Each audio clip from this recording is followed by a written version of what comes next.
Hi, I'm Paterson. I've been designing logos and brand identities for over a decade now for some of the largest well-known brands, as well as some of the smallest but mightiest companies. In this video, I'm going to give you 10 logo design tips that will blow your mind. Let's go. Okay, can you spot the problem in this logo, the X logo? If you've got great eyesight, then you'll see that the letter X on the left doesn't look quite right. It seems to be slightly off in some way. What you're seeing is an optical illusion taking place known as the Poggendorff effect. When the thin stem of the X intersects the thick stem, your depth perception part of your brain overcompensates and makes the thin line not look straight or parallel, when in reality it is perfectly parallel throughout. This illusion doesn't only happen with this example. It can be seen in this example of an angle with two circles of the same size. When the angle becomes more acute, the identical circle appears to be larger than the circle on the left. And that's how our brains are being tricked. If you want to learn the reason why these illusions happen more prominently in a Western country or audience, then check out this video in the description. It's called the World Carpenter's Hypothesis. It's so interesting. Okay, number 2, hot take, do not use perfect shapes. Many new and not so new logo designers start and end with geometric shapes. You see, simple logo design is based on primitive geometric shapes most of the time. So for example, the McDonald's logo is made of ovals, and the Apple logo is made of lots of geometric shapes too. And we combine all these to create a lovely simple icon. However, when we use purely geometric shapes, although they're mathematically correct, they're not optically correct. When using perfect circles or squares in a logo, slight optical corrections are almost always needed. Take this logo for example. To ensure the elements of this icon look balanced, I didn't force them into a perfect geometric shape. Instead, I trusted my eyes and taste to space the elements correctly. The same is for circles and rounded shapes. When we use a perfect geometric ellipse, it can sometimes appear not so perfect and slightly off, especially when viewing from different angles. So to combat this, I always make subtle tweaks to rounded shapes and trust my eyes more than maths. You see, geometric shapes are great, but if you're using them, they can't remain geometric the whole time. You need to change them up. You need to optically balance them. This also applies when the end of a shape is rounded. If you use a perfect ellipse to round the end of a shape, the connection of the ellipse to the shape will bend in on itself. This is known as the boning effect. The name comes from the humerus bone and how it bows in the middle. You can kind of see it in this example. To correct this, optically correct the rounded end of the shape to a more natural and less geometric setting. You can do this by taking these two anchor points and just moving them slightly so they are more of a gradient to the rounded part to the straight part. Essentially, when you have a straight object going into a rounded one, make sure that that rounded shape isn't a perfect geometric circle, otherwise you will get this effect. Make sure you gradient that curve.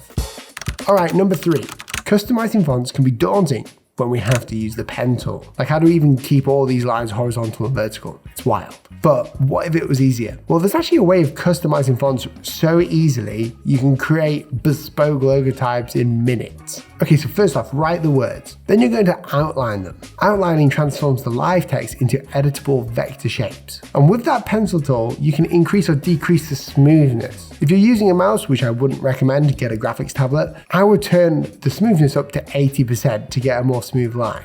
Then all you need to do is select the letter you want to customize and draw over it. You can create a flourishes around the surrounding letters, or you can go as wild or as elegant as you like. Now let me tell you about something that could transform your design career. The pencil tool is just the beginning.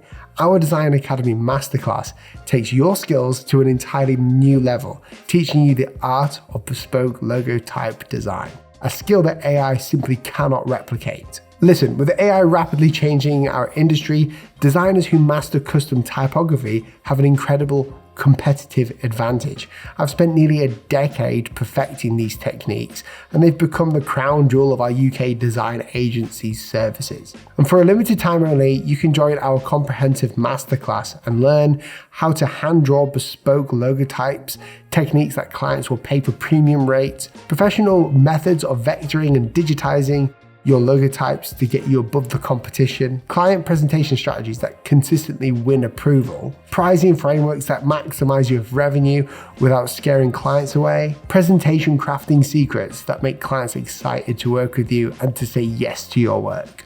So don't miss this opportunity. We're offering 20% off until the end of October 2025. And if you enroll today, you'll be invited to an exclusive live event. Invest in skills that AI can't replace and clients absolutely love. The designers who take action now will be the ones thriving in tomorrow's market. Okay, the next tip. It's called the hidden anchor. Take a look at eBay. The eBay logotype has many different colors, and you would normally think that they're all in a very bright hue. When a color is light, you can tell by its hue and brightness. When it's dark, you can tell by its darkness and saturation levels. In logo design, it's so important when creating a combination mark that we don't keep everything on the same hue level. If we look at Slack's logo, you can see that the icon has lots of colorful parts to it, but its logotype doesn't fit that. It is just plain dark. That is the hidden anchor. That desaturated part of the composition of the icon and the logotype is the hidden anchor. If you have an icon that's very colorful,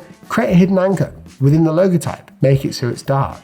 If you take a look at the eBay logo, the B, which is blue, is a lot darker than the A and Y. That's for a reason. That is to anchor the logotype in place. If you were to switch these colors, it would feel too lofty. It would feel like it's not sitting correctly. And that's because we need something darker to train the eye on. So when you're creating a logotype, or even a logo, or a combination mark where they're all together with an icon and a logotype, make sure that you've got a hidden anchor of a desaturated, darker color to train the eye. Next tip, use a basic grid to line up your work. Whether it's just a logo or combination mark, balancing and sizing your elements on a grid is much easier than you think, and it actually creates a lot of balance and cohesion for your logo. The most simple grid you can make is an equal square grid. So draw 8 perfect squares by 8 perfect squares, then lock the shapes. You can do this in the layers panel. Now you can either draw rectilinear shapes within the grid you've just made, or you can use it to grid a logo you already have, making sure that the elements of the logos fit within the grid. The great thing about using grids is that it's way easier to keep harmony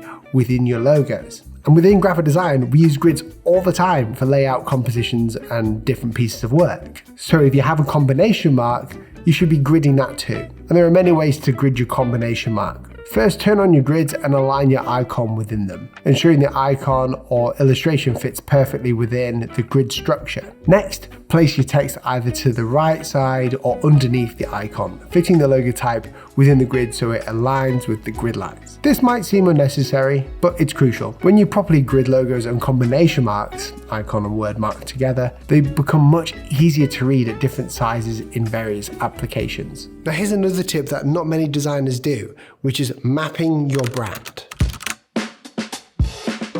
We actually talk more in detail about this within the Logotype Masterclass linked below, but when we have an understanding or a better understanding of our competition, the easier it is to segment your brand image away from them, so you create your own section in the market that you can dominate. The first thing to do is draw a cross and write down these archetypes: playful, high-end, formal, affordable. What you want to do is paste the logos into this map and position them the best you can. So, for example, Parker is definitely more high-end and less affordable than Bic pens. Now you've mapped your competitors, you should find a space within this map that is slightly empty, fully empty, or there's a space for you. That's where your brand goes, or the brand you're working with. Why do we even do this? It's a great way of not only seeing where the personalities of the brand lie, but it's also a great way to find the personality of your logo.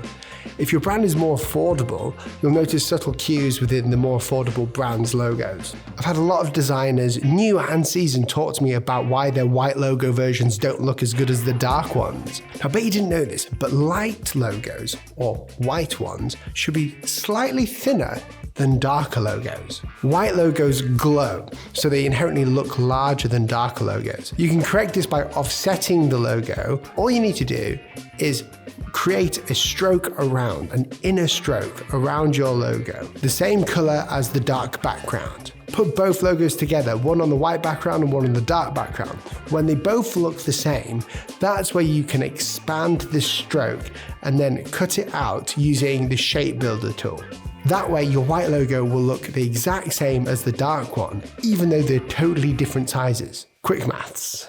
This next tip is more of like a please will you do this rather than just a tip, because I'm sick of seeing this. Invert your logos correctly. Don't just change the color of your logos to invert them. You can't just do that, it doesn't work. The lighting won't look correct. And if you invert them correctly, they'll look 10 times better. To do this, we're going to use the shape builder tool and we're going to fill in the entire logo and then delete the outside, so reverse it. But always check to make sure the light looks correctly. Essentially, you don't want to be just filling in the background with a different color. You want to change the way the light looks, so when it's on an inversion, it looks better. Thank you so much for watching this video. If you did enjoy it, hit the subscribe button down below, share this with a friend, and I'll catch you in the next one. See you soon. Goodbye.